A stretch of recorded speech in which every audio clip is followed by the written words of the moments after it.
This is In the Loop. I'm Christian Bryant. I would say happy day of the week, but who cares? All you need to know is that I'm the DJ, and for the next little bit, we're playing the hits and then some. Here's what we got for y'all. There's been a battle brewing over the past few months about whether Congress should be able to freely trade stocks. The central concern is whether they allow conflicts of interests and huge financial influences over legislation. Back in December, House Speaker Nancy Pelosi reignited the debate after she was asked why she's against prohibiting trading. Because this is a free market and we're a free market economy. They should be able to participate in that. Then just this month, two bills were introduced in Congress proposing new restrictions, one by Democratic Senators Kelly and Ossoff, and then another was introduced by GOP Senator Hawley. This is one of the few issues in Congress that actually has pretty wide bipartisan support, one of the very, very few.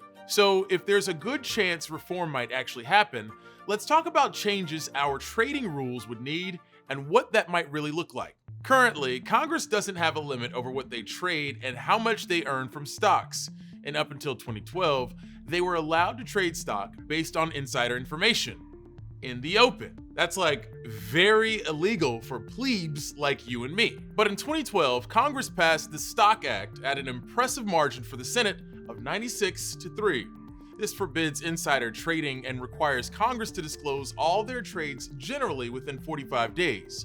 But the Stock Act has been less than successful. The penalty is quite small and often waived by ethics committees anyway.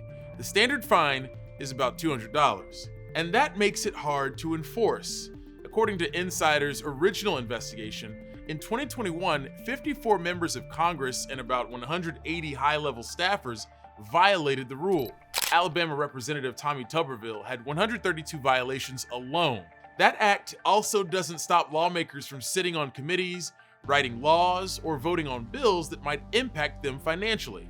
In other words, conflict of interest trading is rampant.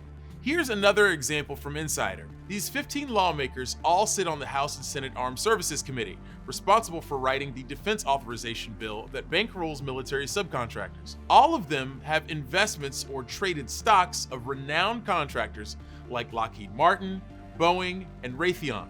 These lawmakers sit on committees which oversee energy regulations.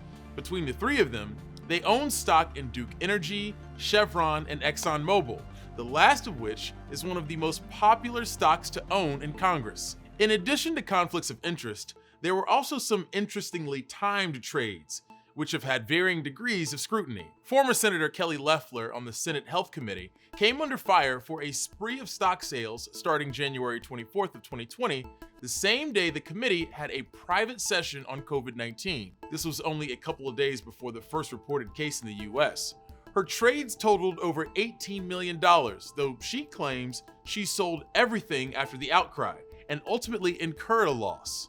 Her colleague on the committee, Senator Rand Paul, also faced scrutiny over his wife's sudden investment in the company behind the antiviral drug remdesivir used for COVID treatment. The stock was bought as early as February 2020 and disclosed 16 months late. The senator is notably vocal against COVID precautions, casting the lone vote against the emergency spending bill in early March of 2020. This is not the time for anybody to be profiting off of selling ventilators, vaccines, drugs, treatments, PPE anywhere in the world, and that requires the United States to be a global leader.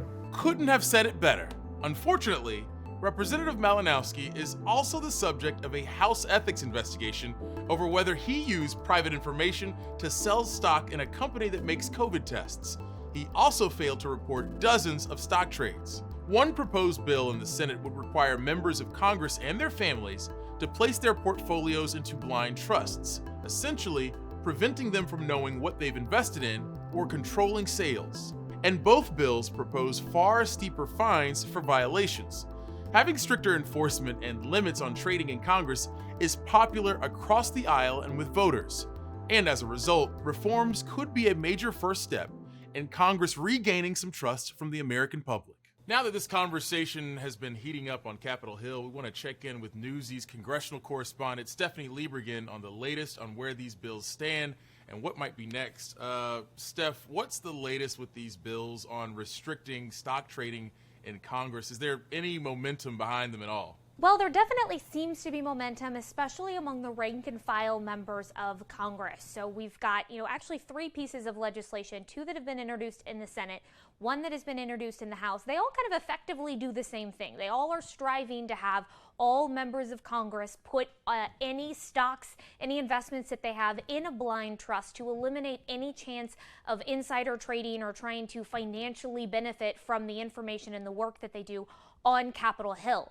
But we haven't heard a ton from Speaker Pelosi or from Leader Schumer, who would, of course, be the 2 responsible for actually bringing any piece of legislation and getting it to the House floor or the Senate floor to actually get some votes. You mentioned Speaker Pelosi, and we talked a bit about her and her opposition to trading limits. Has she changed her stance on this at all? Well, it certainly seems like she's at least softened her stance a little bit. She seemed to indicate that she could be on board with some kind of ban on stock trading with potentially one of these pieces of legislation if the members of her caucus put all of their support behind it. She's also asked the House Administration Committee to take a look at the existing Stock Act and the existing rules that congressional members already need to abide by when it comes to financial things and when it comes to stocks and trading and the like, and find out if there need to be stronger penalties for any lawmakers who do not obey by the existing laws or who maybe do not obey by the current disclosure requirements that lawmakers need to follow by. I want to put our attention outside of Congress here. I mean, we know that you're the congressional correspondent, but let's stretch ourselves just a little bit.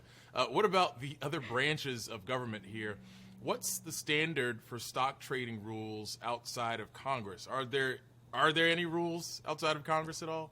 Well, there are at least a few, looking at the 3 branches of government. The executive branch does also need to abide by the rules of the Stock Act that is, applicable to members of Congress. So this is where we get those, annual financial disclosures that are part of that act. Where it doesn't apply is when we bring in the judicial branch. And that's something that Speaker Pelosi actually mentioned the last time she was asked about this stock trading app. And she said, hey, if we're looking at banning this for members of Congress, if we're looking at putting any stocks and financial, holdings into a blind trust, we need to do that for the judicial branch as well. And she specifically called out the Supreme Court that can make, such important decisions that really impact Americans and businesses across the country.